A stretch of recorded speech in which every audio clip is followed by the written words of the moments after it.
আশা করি সবাই ভালো আছো। তো আজকে আমরা চলে এসেছি নতুন একটা ব্লগ নিয়ে। তো আজকে আমরা যাচ্ছি কোথায় কোথায় বাঙালির সব থেকে প্রিয় জায়গা কোথায় ভাই? দীঘাতে। বস দীঘাতে যাচ্ছি সবাই মিলে আজকে।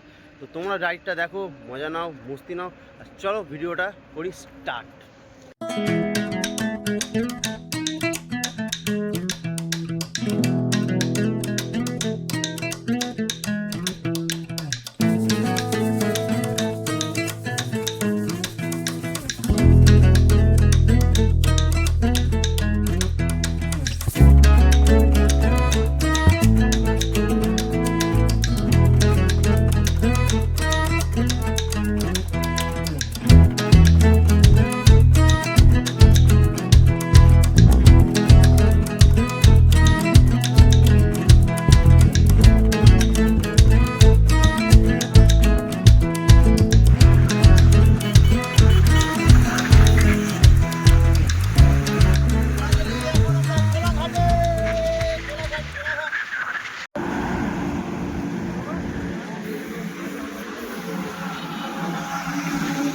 ফাইনালি এখন আমরা আছি কোলাঘাটে চলে এসেছি। এই একটা দোকানেতে আমরা এখানে এখন টিফিনটা করেছি হালকা করে। আমাদের টিফিনে আছে একটা টোস্ট আর চা খেয়ে আমরা এখান থেকে বেরোবো। তো এখন আমরা আছি কোলাঘাটে, আমাদের দোকান। এখন সব ছেলেরা বসে আছে। চলো দেখা যাক কী হয়। টিফিন শেষ হলে আমরা বেরোবো কিছুক্ষণের মধ্যেই। আপনি কিছু বলতে চান স্যার এই ব্যাপারে, যে টিফিন করছেন? এবার একটু রিলস করে নিন, খাওয়ার রিলস। আচ্ছা हमको सिखा रिया है। টিফিন করা কমপ্লিট, আমরা এখন এবারে বেরোবো দীঘার পথে। তো এই যে দেখতেই পাচ্ছ আমাদের সব একটু সব রেডি হচ্ছে ছেলেরা। তো চলো, আমাদের মোটামুটি টিফিন করা কমপ্লিট হয়ে গেছে। এবার আমরা যাবো দীঘার দিকে। চলো। ওই তোমরা কোলাঘাটে কী করতে দাঁড়িয়েছিলে? হ্যাঁ সত্যি কথা বল, মুততে না আসবি তো?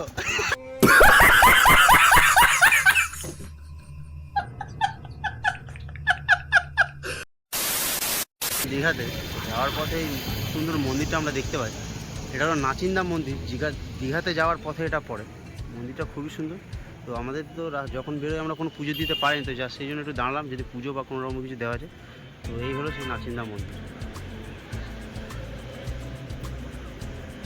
তো আমাদের একটু রেস্ট নেওয়া হলো, মন্দিরটা ঘোরাও হলো, বেশ মন্দিরটা খুবই সুন্দর। তোমরা যদি কেউ দীঘাতে বাইক নিয়ে বা গাড়িতে আসতে চাও, এসে পুজো দিতে পারো বা ঘুরতে পারো। তো চলো আমরা যাবো আবার দীঘার পথে। রেডি আমাদের দীঘা দেখাচ্ছে আর 50 কিলোমিটার। তো খুব বেশি হলো আমাদের এখান থেকে 1-1.5 ঘন্টা টাইম লাগবে হয়তো, যেহেতু আমরা বৃষ্টির মধ্যে খুব জোরে গাড়ি চালাতে পারছি না, মোটামুটি স্পিডে যাচ্ছি। তো 1-1.5 ঘন্টার মধ্যে আমরা দীঘাতে পৌঁছাই। দীঘাতে গিয়ে তোমাদের রেখে দেয় সেই লেভেলের মজা। চলো মজা হচ্ছে।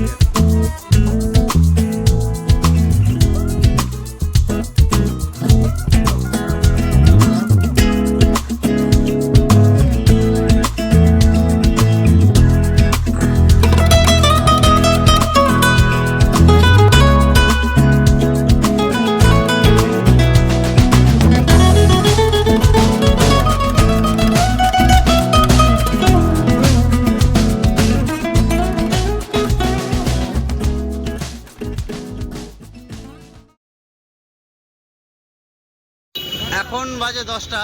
তো ফাইনালি আমরা চলে এসেছি দীঘাতে। ও বাপরে বাপ, এখন খুঁজতে হবে আমরা হোটেল খুঁজে পেলে তারপর। তো ফাইনালি আমরা আমাদের রুম পেয়ে গেছি। এসি রুম আমাদের ভাড়া পড়েছে 1500 টাকা করে। আর সেটা করে দেখছি একটু রেস্ট, এসির মধ্যে ঠান্ডা রেস্ট নিচ্ছে। ঠিক আছে।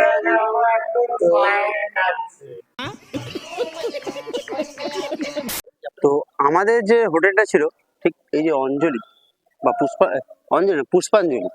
তো ঠিক লোকেশনটা হলো এই যে হেলিপ্যাড যেটা আছে, তোমরা দেখতে পাচ্ছ হেলিপ্যাড যেটা, ঠিক এই যে হেলিপ্যাডের যে জায়গাটা, সেখান থেকে এই জায়গাটা আমাদের হোটেল পুষ্পাঞ্জলি।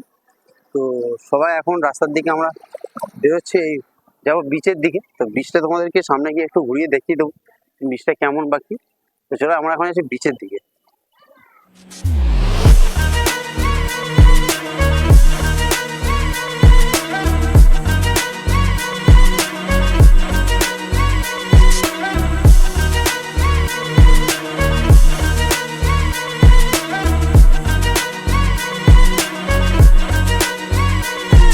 সারাদিন গাড়ি চালিয়ে মজা করে মস্তি করে ফাইনালি আমরা এসেছি এখন আমাদের জায়গায়, বিচ।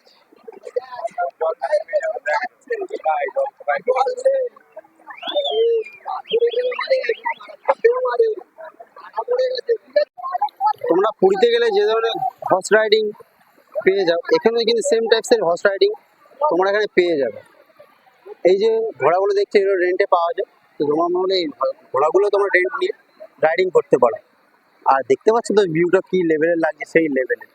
দীঘা বিচটা একটা অন্য রকম টাইপের ইমোশন, যেহেতু বাঙালিদের একটা আলাদা রকম ইমোশন চলে দীঘার প্রতি, তো সেই জন্য দীঘাটা একটা আলাদা রকম ইমোশন চলে দীঘা। দীঘাতে এখন এই আপাতত জল একটু কম, যেহেতু ভাটা পড়ে গিয়েছে বা কিছু একটা হয়তো হবে, তো সেই জন্য জল একটু কম আছে। তো যদি ভাটা না থাকে বা জোয়ার আসে তখন দেখতে এই যে তোমরা যে পাড়গুলো দেখতে পাচ্ছ, এই পাড় পর্যন্ত কিন্তু জল থাকে, ঠিক আছে। তো এখন যেহেতু জলটা একটু কম, তাই জন্য সেই যে লোক মাঝখানে গিয়ে স্নান করছে যেহেতু। আর ওই যে দেখতে পাচ্ছ কিছু লোক বোট রাইড করে আসলে একটু এরকম ধরনের বোট রাইডিংও তোমরা এখানে এসে পেয়ে যাবে। আমরা তাদের সাথে গিয়ে কথা বলি যারা বোট রাইডিং গুলো করাচ্ছিল, তো তাদের কাছে টোটাল ডিটেলস আমরা জানি যে বোটের রাইডের প্রাইস কি আছে, বড় বোটের প্রাইস কি আছে, ছোট বোটের রাইডের প্রাইস কি আছে, সমস্তটাই আমরা তাদের কাছ থেকে ডিটেলসটা জানি। তারা আমাদেরকে জানায় যে বড় বোটে 6 জন করে থাকে এবং পার হেড পড়বে 200 টাকা করে একটা রাইড, আর স্পিড বোট যেটাকে বলে সেটাকে একজনই থাকবে, সেইটা পড়বে 600 টাকা করে। তোমরা যখন দীঘাতে যাবে অতি অবশ্যই দামটা জিজ্ঞাসা করে নেবে, তারপরে বোর্ডের রাইডের মজা। দাদার সাথে কথা বলার পর আমরা কিছুক্ষণ বিচের মধ্যে থাকার পর আমরা আমাদের রুমে চলে আসি, যেহেতু আমাদের সারাদিন খুবই কষ্ট হয়েছে গাড়ি চালিয়ে, তো সেই জন্য আমরা একটু খেয়ে দিয়ে রেস্ট নিয়ে নিই। দুপুরে লাঞ্চটা কমপ্লিট করে একটু রেস্ট নেওয়ার পর আমরা একটু হালকা সন্ধ্যা হতে একটু বেরোচ্ছি সি বিচের দিকে আড্ডা মারতে। তো সেটাই তোমাদেরকে দেখাবো যে সি বিচে এখন এই মুহূর্তে কি ধরনের খাবারের আইটেম বা কি ধরনের কি পাওয়া যায়, সেটাই তোমাদেরকে এখন দেখাবো। দীঘাতে দীঘাতে এসে এই জিনিসটা আমার খুব ভালো লাগলো যে গাড়ির মধ্যে রেস্টুরেন্ট, যাদের মনে হয় যে রাস্তার মধ্যে স্ট্রিট ফুড খেতে অসুবিধা আছে, বাট স্ট্রিট ফুডই খাবে, একটু রেস্টুরেন্ট ব্যাপার থাকবে, তো জিনিসটা খুবই ভালো লাগলো। নিয়ে পারে ঠিক এইভাবে এত পরিমাণে ভিড় থাকে, আর লোকজন তো দেখতেই পাচ্ছ মোটামুটি পা ঝুলিয়ে হাওয়া খাচ্ছে, আর সারি সারি দোকান লেগে আছে এবং স্টেশনারি দোকান আপনারা পেয়ে যাবেন, সবাইকে দেখতে পেয়ে যাবেন। আমরা বেশ কিছুক্ষণ বিচের মধ্যে ঘোরাঘুরি করার পর আমরা চলে আসি আমাদের রুমে, কারণ সারাদিন গাড়ি চালিয়ে সমুদ্রে স্নান করে আমাদের শরীরটা এতটাই ক্লান্ত হয়ে গেছিল যে আমরা আর মোটামুটি রাত জাগতে পারছিলাম। সেই জন্য ভাবলাম আজকে একটু তাড়াতাড়ি ঘুমিয়ে পড়াটাই বেটার হবে।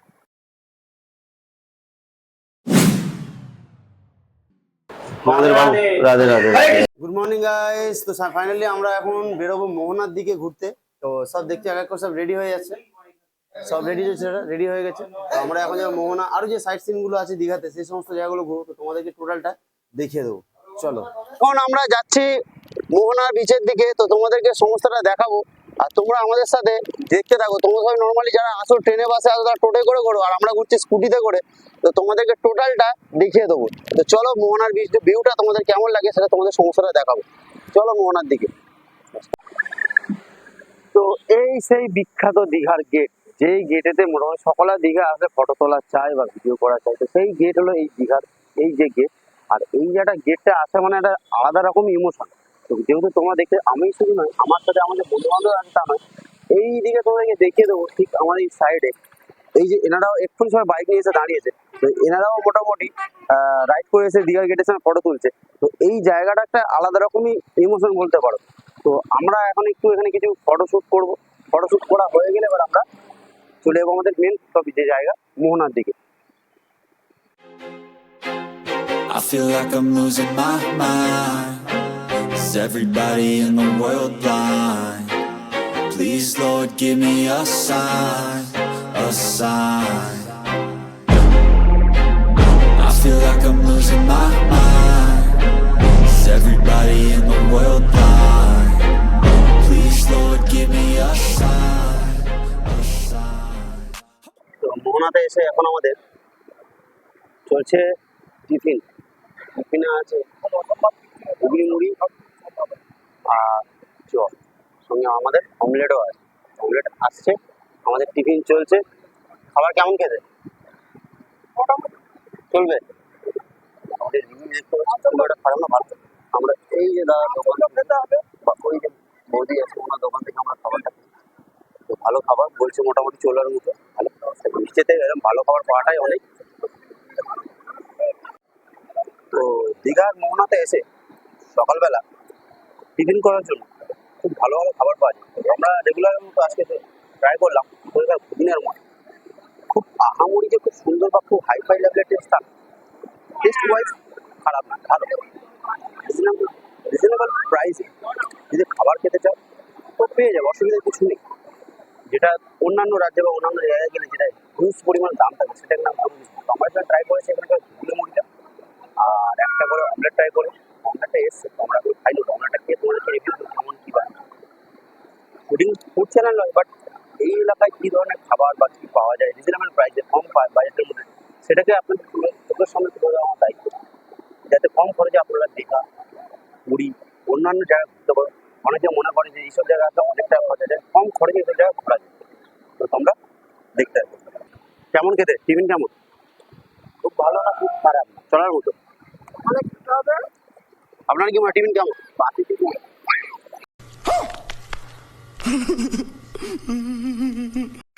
আমাদের গরমা গরম চা চলে এসছে টিফিন করার পর। একটা আলাদা রকমের ফিলিংস যেহেতু টিফিন করার চা খাওয়ার। গরম গরম চা, গরম চায়ে চুমুক দিতে দিতে সমুদ্রের ভিউটাকে এনজয় করার মজাটা একটা আলাদা রকমই অনুভূতি। যারা দীঘা, পুরী এই সমস্ত সমুদ্র এলাকায় গিয়েছে তারা নিশ্চয়ই জানবে। তো এখান থেকে আমরা কিছুক্ষণ এনজয় করার পর আমরা বেরিয়ে যাই আমাদের নেক্সট জায়গা তালসাড়ির দিকে। এখন আমাদের সৈকত, দীঘা সৈকত যেটা বলে সেটা করা কমপ্লিট। এখন আমরা যাবো তালসাড়ির দিকে, লাল কাঁকড়ার দেশ যেটা বলে, লাল কাঁকড়ার জায়গা, সেই জায়গাটা যাবো। সেখানে গিয়েও তোমাদেরকে দেখিয়ে দেবো লাল কাঁকড়া কী আছে না আছে, সমস্যাটা তোমাদেরকে দেখাবো। তো এখন আমরা যাচ্ছি তালসাড়ির দিকে।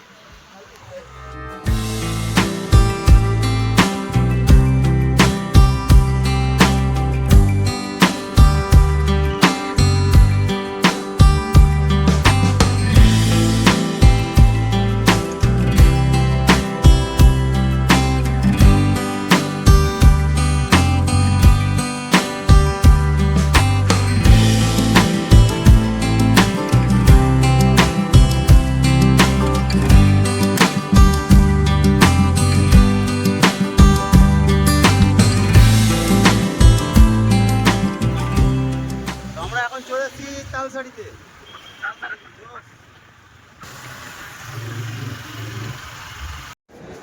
আমরা তালসাড়িতে চলে এসেছি, যেটাকে লাল কাঁকড়ার বীচ বা লাল কাঁকড়ার দেশ বলে। তো সেখানে তোমাদেরকে দেখাবো যে লাল কাঁকড়া আদৌ দেখা যায় কিনা। যেহেতু এখন জোয়ার বা জোয়ারের সময়, তো টোটালটা এখন চারিদিকে জল রয়েছে, তো মনে হয় না আমরা এখন এই সময় লাল কাঁকড়া দেখতে পাবো। তবুও লাল কাঁকড়া না দেখতে পেলে, বাট বীচটা যে সৌন্দর্য সেটা তোমাদেরকে দেখে দেবো, কারণ বীচটা খুবই দুর্দান্ত লেভেলের বীচ আছে এটা। এখানে এসে তোমরা মোটামুটি বোট রাইডিং, বাচ্চাদের এই ধরনের যে খেলনাগুলো আছে এগুলো রাইড করতে পারবে। আর বীচটা জাস্ট দেখে নাও, বীচটা সেই লেভেলে পুরো সুন্দর। আর এই লাল কাঁকড়া প্রপারলি কারণ এখন এই অবস্থায় দেখতে যাচ্ছে, এই সমস্ত যে বোটগুলো দেখা যাচ্ছে পেছনে, এই যে পেছনে যে বীচটা আছে যেটা, এই বীচটা আমাদেরকে যেতে হবে, তাহলে সেখানে গেলে আমরা লাল কাঁকড়া দেবো। তো চেষ্টা করছি যদি বোট রাইডিং আমরা করি তাহলে তোমাদেরকে ওখানে নিয়ে গিয়ে ওখানের ভিউটাও দেখাবো আর ওখানের লাল কাঁকড়াটা তোমাদেরকে দেখিয়ে দেবো। চলো বীচটা তোমরা একটু দেখে সিনেমাটিক শট দেখে মজা নাও।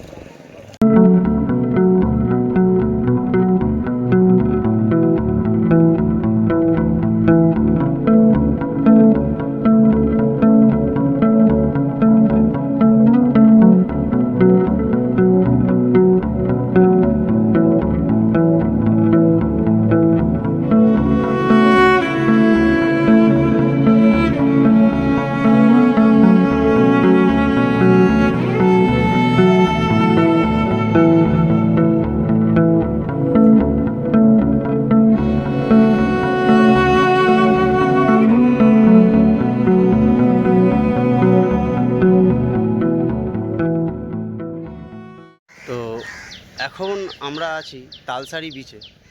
আমাদের কপালটা সত্যিই খারাপ, আমরা চেষ্টা করলাম তালসাড়ি বিচে গিয়ে এদিক দিয়ে ওদিক দিকে লাল কাঁকড়া দেখার, বাট আমরা দেখতে আমাদের কপালটা খুবই খারাপ। তো কপাল খারাপ, কিছু করার নেই। এখন আমরা কপালটাকে একটু ভালো করতে আমরা যাবো উদয়পুর বিচে। আর উদয়পুর বিচে তোমাদেরকে দেখেওছো অনেক জায়গায়, আরও ভালোভাবে ডিটেলসে দেখাবো যে উদয়পুর বিচে কী লেভেলের মজা হয়। তো তোমরা একসাথে যাবো উদয়পুর বিচে, চলো। আমাদের তালসারি ঘোরা কমপ্লিট। আর সেটা যেটা বলেছিলাম, আমাদের কপালটা খারাপ তালসারিতে, সেই জন্য আমরা লাল কাঁকড়া দেখতে পারিনি। কিছু করার নেই, কপালটা সত্যিই খারাপ। এখন আমরা যাচ্ছি উদয়পুরের দিকে, উদয়পুর বিচের দিকে, যেহেতু সেখানে যদি কপালটা আমাদের একটু ভালো হয়। তো চলো উদয়পুর বিচে।